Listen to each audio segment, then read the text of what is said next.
산업이 아직 열진 않았지만은 우리가 자료 요청 이런 걸 할 수 있는 거잖아요, 그죠? 그죠. 그래서 예전에 산업이 보좌관도 오래 하셨기 때문에 능통한데 올해는 아니고 2년 했습니다. 제가 예전에 오래 비서관 한 할 때, 거예요. 비서관 할 때 산자 비서관 한 적이 있는데 그때도 딱 어떻게 해외자원 개발 사업 국정조사 할 때 제가 그때 비서관을 했었어요. 네. 그래서 해외자원 개발 국정조사 한 거를 10년 만에 외워서 써먹어야 되는구나 이런 느낌이라서. 네. 근데 10년 전에 비해서 야 이게 진짜 정부가 완전히 이상해졌다는 게 너무 당연한 자료도 안 줍니다. 아, 왜 그럴까요? 그러니까 뭐 너무 당연한 무슨 그 석유공사 이사회 회의록이나 뭐 무슨 출장 갔다 기록. 오면 해외 출장 보고서나 이런 것들은 그냥 너무 기본이거든요. 그리고 어떤 프로젝트를 하게 되면 당연히 그런 거에 대해서 타당성 평가 같은 것들도 하고 뭐 환경 평가도 하고 외장력 평가도 하고 평가를 한 대여섯 조사를 한 다음에 뭐든 이제 사업을 하든 말든 하거든요. 아무것도 안 줘요. 안 준다는 이유는 혹시 뭐 있어요? 지금까지는 그냥 자료 요구가 너무 많아서 나중에 주겠다 이런 그냥 핑계인 것 같은데 그냥 듣기로는 산자부에서 완전히 다 통제한다. 이제 석유공사도 어떻게 보면 자기네들은 그냥 해오던 일이니까 하고 싶은데, 빨리빨리, 네. 좀 자료도 제출하고 했으면 좋겠는데 산자부가 거의 뭐 작은 거 하나까지도 다 통제를 하고 있다 뭐 이런 이야기들이 좀 들리더라고요. 그래서 야 이건 진짜 가만둘 수가 없다. 이게 그냥 뭐 국회와 정부와의 관계 이런 차원을 넘어서는 문제이기 때문에 이런 국민적인 의혹들이 있고 사실 국가적인 프로젝트를 진행하는 그렇죠. 일들이니까 네. 너무 당연한 자료는 당연히 제출을 해야 그렇죠. 되고 또 산자위에서 저희가 또 이 국민들을 대신해서 그런 문제들을 다 살피고 해야 되는데 근데 뭐 한번 뭐 두고 봐라 이러고 있습니다 정말로. 아니, 근데 근데 좀 너무 뻔한 네. 핑계를 대는 게 뭐 맨날 국가 안보 들먹이거나 영업기밀. 뭐, 네, 영업기밀 네. 뭐 수사 중사하니까 못하 항상 이런 뻔할 뻔짜 논리를 갖다가 지금 윤석열 정부 들어와서는 말도 안 되게 다 갖다 붙이는 것 같아요. 그래서 저는 의원님께서 이제 구성되면 많이 좀 혼을 내야 되지 않을까. 그렇습니다. 제가 분기를 좀 잡으셔야 될 것 같아요. 아까 10년 전 얘기도 했지만 제가 10년 전에 안 그래도 그때 받아넣었던 자료들을 그 외장하드에 보관해 놓은 게 있었거든요. 한번 다시 이렇게 봤어요. 그랬더니 야 진짜 별 자료를 다 받았었구나 내가 막 이런 느낌이더라고요. 그게 정상인데 정말로. 사실. 너무 정상이죠. 그러니까요. 왜냐면 그래야만 사실 저희가 그것도 스터디도 그렇죠. 하고 네. 검증도 할 수 있고 또 하면서 사실 이 국민적인 의혹을 해소할 수 있으니까 하여튼 10년 전에 제가 비서관 할 때 받았던 자료를 의원 돼서 못 받는다 이런 진짜 말이 안 되기 때문에 네. 제가 뭐 안 주면 쳐들어가야죠 한번. 기능 잡습니다. 네. 사실 제가 10년 전에 한번 쳐들어갔었거든요. 비서관 할 때 한번 쳐들어갔어요. 아니 근데 전력 이 네, 동해안 유전개발 같은 경우에 예, 눈 예. 뜨면 새로운 보도가 나오고 있어요. 오늘도 보니까 액트지오 보고서를 검증한 해외 기업이 어딘가 했더니 아브레우 고문이 근무했던 엑손모빌에서 했다는 거예요. 엑손모빌. 그 지인 찬스 알고 있는 근무했던 기업 찬스를 쓴 것 같은 느낌인데다가 국내 자문위원 같은 경우에는 석유공사에서 담당자와 함께 논문을 함께 쓴 뭐 선후배 직원이라고 하고 해외 자문위원은 액트지오 고문과 또 지인 사이였다는 거 아니에요. 뭐 엑손모빌 뭐 이런 그러니까요. 회사로. 예. 뭐 이렇다는 건데 이런 거 어떻게 봐야 아니 됩니까? 근데 저는 일단 유전에 대해서는 사실 산유국, 그러니까 심리적 산유국 아니겠습니까? 국민들의 아니, 기분만. 실질적인 산유국이었었어요. 아. 동해가스전이 왜냐하면 네. 계속 아니 근데 이제 경제성이 했기 없으니까 때문에. 그동안 이제 못했던 건데 저는 이제 이 석유에 대해서 사실은 이제 지금 다 짜고 치는 고스톱으로 본인들의 그 석유공사의 뭐 자립 내지는 존립을 위해서 다 맞춰는 거거든요. 근데 사실은 이런 잘못된 행동들을 각 기관들이 해요. 그거 잡아내라고 내부 통제를 위해서 상임감사 같은 거 임명하는 겁니다. 2인자거든요. 그렇죠. 네. 근데 상임감사에도 대검찰청 사무국장 박공우라는 자가 가 있어요. 또 검찰의 소나기가 거기서 느껴지기 때문에 이렇게 하니 일 처리 똑바로 했겠습니까? 위에서 갖고 오라 그러면은 다 그냥 갖다 주고 대통령한테 잘 보이기 위한 논리 개발에만 아웃소싱 받은 거 아니냐라는 생각이 드는 거고 저는 그래서 지금 이 석유공사에 대해서는 지금 따져볼 게 너무 많아서 빨리 좀 국회가 열려서 네. 우리 장 의원님께서 좀 빨리 진실을 좀 파헤쳐줘야 되지 않을까 그런 생각이 좀 듭니다.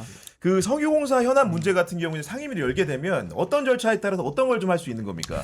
저희 지금 이번 22대 국회가 좀 다른 게 예전에 이제 21대 국회 말에 저희가 한번 여러 번 정말로 야 이게 말이 되나 이렇게 느꼈었던 게 여야가 합의가 안 됐다고 정부가 안 와요.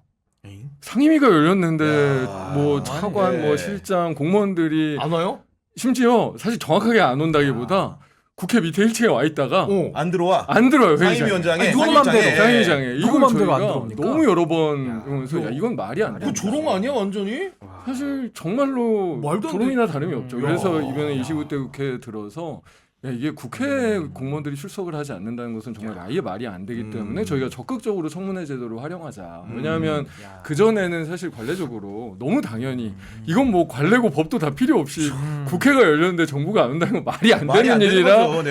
예, 21대 국회 전에는 다 왔어요. 너무 당연히 예, 와서 뭐 그냥 앉아 있더라도 그냥 뭐 그러니까 졸더라도 그 안에서 졸아야 되는 그러니까 거예요. 당연히 그러니까 뭐 회의가 조금 파행돼서 뭐 몇 시간 대기를 하더라도 당연히 정부는 왔었는데 이제 21대 국회 하반기에 약간 이제 그런 어떻게 보면 참 국회를 기만하고 국민들을 기만한 일들을 조금 했었거든요. 정부가 윤석열 정부가 그랬던 거죠. 아니 그래서 요거 근데 버르장머리 잡아야 되는 거 아닙니까? 그래서 사실 네, 이번에는 버르장머리를? 적극적으로 청문회를 하자. 왜냐하면 확실한 출석 의무도 생기고 안 나오면 뭐 진짜로 처벌도 받게 출동해서 되고. 네. 쳐들어가야죠. 공행명령해서 끌고 오고 네, 쳐들어가야죠. 예, 그렇게 하면 해외로 도망가면 잡아오고. 정말로 확실하게 처벌도 할 수 있게끔 그렇게 했다는 거는 국회의원들 무서운 것보다 그냥 뭔가 뒤에 백이 있으니까 그렇게 할 수 있는 거 아니에요? 아, 뭔가 그거는 왜 믿을 구석이 그러냐면 있으니까? 김행 후보자 지금 또 네. 생각납니다. 여가부 장관 네. 후보였던 김행 후보자 청문회 도중에 그냥 나가버리잖아요. 어. 그거 왜 그랬을까? 왜 그래? 그러니까 가만히 보면 윤석열 대통령이 국회를 이 새끼 저 새끼 이렇게 부른 적도 있고 항상 국회를 무시하고 장차관들한테도 가서 싸워라 이러니까 행정부 공무원들도 뭔가 이렇게 정부 여당이니까 정부 편이다 내지는 여당 편이다 이렇게 약간 좀 편향돼 있는 것 같은데 마음가짐이 그렇죠. 네. 마음가짐 자체가. 근데 저는 이거 공무원의 정치적 중립 다 위반이고요. 다 징계 사안입니다. 그럼 안 오면은 그렇죠. 다 징계해서 연금 끊어버려야 돼. 제가 볼 때는. 그래서 야 장차관이 안 오는 거 중간에 나가는 것도 기가 막힐 노릇인데 만약에 지금 1급, 2급 그 공무원들까지도 안 온다 그러면은 이거 너무 심각한 문제고요. 기강을 반드시 이 버리장머리를 다 네. 고쳐야 될 것 그렇지. 같습니다. 아니 그래서 사실 최근에 네. 이제 법사위도 그렇고 저희가 적극적으로 청문회 제도를 활용하는 게 이제 그런 것들을 완전히 22대 국회에서는 종식을 시켜야 되는 그런 상황 때문에 하고 있다라는 걸 좀 이해해 주셨으면 좋겠고 저희 산자위 같은 경우에도 당연히 청문회 사항입니다. 이거는 어떻게 보면 제일 청문회 사항 같은 게 국민들이 제일 궁금해하는 이번에 거예요, 성공 사건이라서 네. 맞아. 저희도 황당해, 빨리 해서 이 청문회 제도를 적극적으로 활용하고 또 네. 그래야 이제 자료 같은 것들도 명확하게 받을 수 있으니까요. 네, 저희가 장 의원님 말씀대로 이렇게 그렇게 하죠. 청문회를 활용해가지고 뭔가 이제 불출석의 죄도 묻고 위증의 죄도 묻게 되다 보니까 여당이 뜨거한 것 같아요. 그러다 보니까 지금 어땠냐? 갑자기 돌발적인 제안을 추경호 원내대표가 했습니다. 법사위와 운영위를 우리 1년씩 하자. 이런 제안을 했더니 우리 박찬대 원내대표가 조건을 걸었죠. 그럼 거부권을 행사하지 말라라. 이랬더니 또 그건 못 받겠다고 해가지고 결렬된 상황인데 좀 어떻게 보셨습니까? 이 상황들. 아 잠깐만 그거 얘기하기 전에 더 중요한 게 지금 초로다님이 슈퍼챗 너무나 고맙습니다. 야, 땡큐. 아니 근데 결국은 뭐냐면 여당이 권한쟁의 심판을 그 제안을 하기 전날에 해놓고 이렇게 태세 전화를 하니까 이건 도대체 무슨 시츄에이션인지 모르겠다는 거예요. 그런 거 아닙니까? 아니 사실 말도 안 되는 이야기죠. 네. 뭐 1년씩 나눠 할 것 같으면 뭐 지금까지 이런 상황이 생기지도 않았을 네. 거고. 그 저희야 사실 정말로 박찬대 대표가 거부권 얘기를 한 거는 맞는 얘기라고 생각이 돼요. 이게 거부권 행사 같은 것들도 하지 않고 국회를 존중하고 실제로 이 국회가 정상화되면서 대통령실과 국회가 정상적인 정치를 하게 된다고 하면 그 안에서 당연히 협상의 여지가 생길 수 있는데 그게 지금 추경호 대표가 할 수 있는 이야기냐는 네. 거는 완전히 또 다른 네. 이야기인 것 같고 또 1년 1년은 사실 되게 기만적인 이야기고요. 그냥 그냥 받아야죠. 7개.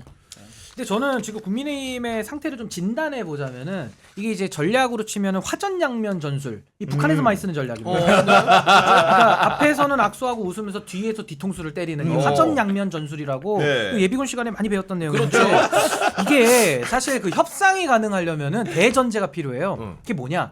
양쪽의 신뢰가 전제돼야 계약서 사인하는 겁니다. 그렇죠. 상대방이 약속 어기는 게 뻔하고 상습적으로 약속을 어기고 학교도 안 나오는 사람 불량 학생이라면은 약속을 할 수가 없는 거예요. 어차피 안 지키니까. 그래서 저는 국민의힘과는 지금 타협이나 협상은 불가능한 상태다. 그걸 초래한 것은 국민의힘이다라고 좀 보는 것이고 굳이 딜을 한다면요. 저는 그 박찬대 원내대표 입장에서도 거부권 사용하지 않는다를 거는 거는 아예 그 핀트 자체가 안 맞죠. 그냥 거부권은 대통령의 권한인데 왜 그거를 추경호 네. 원내대표한테 얘기를 합니까? 그렇죠. 그게 여당한테 아니고 얘기 아니다. 네. 정확하게 말하면 윤석열 부부 특검 있지 않습니까? 딱 2개. 최혜병 특검, 윤석열 특검과 김건희 일괄 종합 특검. 요 2개 윤석열 부부 특검인데 이 부부 특검에 대해서 국민의힘이 재의결 왔을 때 재의결 통과시키겠다.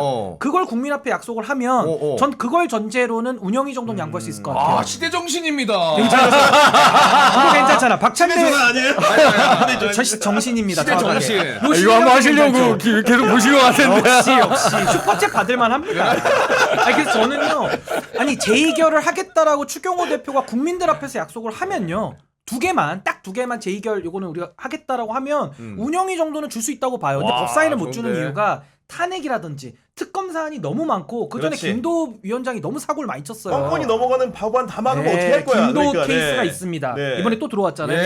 그래서 법사위를 달라는 거는 아예 협상 여지가 없고 운영위 정도 이거 탐납니다. 운영위 대통령실 요거는 부부특검 재의결 통과시키는 걸 약속하고 네. 그러고서는 고려해 볼 수 있고 만약에 아, 재의결 네. 때 또 부결시킨다 야. 그럼 바로 운영위원장 해임시킵니다. 좋다, 좋아. 다시 또 바꿔야 돼. 그래. 다시 또. 아 시대 꼭 가능합니다. 이거. 아니 시대 정신에 맞는 발언들이 나오니까 이승현님 바로 슈퍼챗. 오늘 많이 터지네요. 많이 터집니다. 장차민 의원실 아니죠? 이거 너무 너무나 미안해. 감사합니다. 아 근데 맞는 말씀이기는 한데 사실은 부부특검 짧았는데 윤석열 부부특검입니다. 예. 그것도 추경호 대표가 지금 권한을 가지고 있냐 하면 뭐 아까 거부권 대통령 권한이라고 한 것처럼 권한 없어 보여요. 근데 없잖아요, 재의결은 가능하지 실제로. 않습니까? 재의결은. 네, 재의결은 그러니까 그렇게 가니까. 제 생각에는 사실 어떻게 보면 진짜 협상이 되려면 사실 지금은 원내 협상이 별로 가능한 상황은 아니죠. 지금 뭐 추경호 대표가 뭐 그런 권한이 있는 것 같지도 않고 사실은 그래서 어떻게 보면 지금 국회 이번 총선의 민심을 저희가 따른다고 하면 우리가 국회 권한을 확실하게 활용하고 그 안에서 사실은 대통령실도 어쩌지 못할 때 진짜 협상다운 협상 아까 얘기한 부부특검이 됐든 뭐 지금의 여러 가지 이 뭐 운영이나 이 뭐 법사위 상황이 됐든 그런 것들에 대한 진짜 협상이 시작될 수 있다고 봐요. 그래서 뭐 이게 개인 의견이기는 하지만 저는 사실은 이런 원구성원 관련된 사항은 전 조기 종식하는 게 맞다고 아, 봅니다. 그럼요. 빠르게 정리해서. 빨리 정리해야 네. 오히려 그때부터 그쵸. 진짜 이야기가 시작된다. 음. 왜냐하면 지금 그냥 원내에서 뭐 상임위 배분을 어떻게 하냐, 언제 뭐 보내 여냐 마냐 이런 걸로 사실을 하면 어떻게 보면 진짜 협상다운 협상을 하기가 너무 치우쳐져 있으니까요. 맞아요. 뭐 한다고 네. 해도 그냥 뭐 윤석열 대통령이 그냥 뭐 거부권 날리고 뭐 국회 안 와버리고 뭐 이런 식으로 사실은 해오리기 때문에 그런 것들을 정상화시키기 위해서라도 지금은 최선을 다해서 사실은 저희가 이 국회 권력에 국민들께서 주신 거를 빨리 정리를 해야 맞아요. 그 다음부터 어떻게 보면 그땐 진짜로 용산하고 저희가 이야기다운 이야기가 시작되고 그러면서 이제 상임위 구성이나 아까 얘기하신 특검 문제나 지금 오늘 뭐 현안 많잖아요. 네, 그런 많아요. 현안들에 맞습니다. 대한 네. 실마리들이 잡히지. 그래야 국민들도 아 이제 국회와 이 대통령이 그래도 뭔가 정치가 좀 시작되는 것 그렇지. 같구나 그런 느낌을 받을 수 있는 거죠. 네. 근데 저는요 국민의힘의 현 상태를 진단하자면 거의 땡깡 수준이거든요. 음. 그러니까 저는요 민생을 볼모로 해가지고 그것도 집권 여당이 이렇게 무책임할 수는 없어요. 맞아. 야당이면은 뭐 널리 양해해주지만은 집권 여당인데 어떻게 국회에 등원 안 하는 걸 가지고 국민들을 협박합니까? 야. 그럼 이거는 총선에 대한 민의에 대한 불복 아니겠어요? 그 저는 학생들이 학교에서 공부 열심히 하는 게 당연한 건데 불량 학생이 있습니다. 학교를 안 오고 매일 집에서 게임만 하거나 뭐 이렇게 학교에서 공부하라 그러면 숙제 안 하는 학생들이 있거든요. 그 학생들이 그렇게까지만 하는 것도 속이 터지는데 갑자기 학교 와가지고 학교 문 닫자고 나도 공부하기 싫으니까 아, 모범생 우리 대박이다. 교영 학생도 공부하지 말고 우리 수산 학생도 공부 같이 하지 말자고 문 닫아버리자고 이건 아니죠. 지금 제 시각에서 이거 등원 아니죠? 안 하는 두 부류가 있습니다. 그 유치원 가기 싫다고 거부하는 우리 5살? 조카, 몇 살이죠 조카가? 그리고 국민의힘 의원들. 아, 조카 몇 살이에요? 네, 같이 등원을 안 하고 있어요. 그 제가 지금. 이겁니다. 이번에 몇 대 이거 국회입니까? 골치 아파요. 이번에 몇 대 국회죠? 22대인가요? 22대죠. 네. 22대를 맞을 짓을 한다 지금. 민심의 회초리를 22대를 맞아야 된다 제가 볼 때는. 아니 그런데 아까도 말씀드렸지만은 입법 청문회도 열리고 있고 또 국정조사도 한다 그러고 결산도 해야 되죠. 나중에 뭐 장관들하면 인사청문회도 해야 됩니다. 그럼 여당이 안 들어올 수 없어요.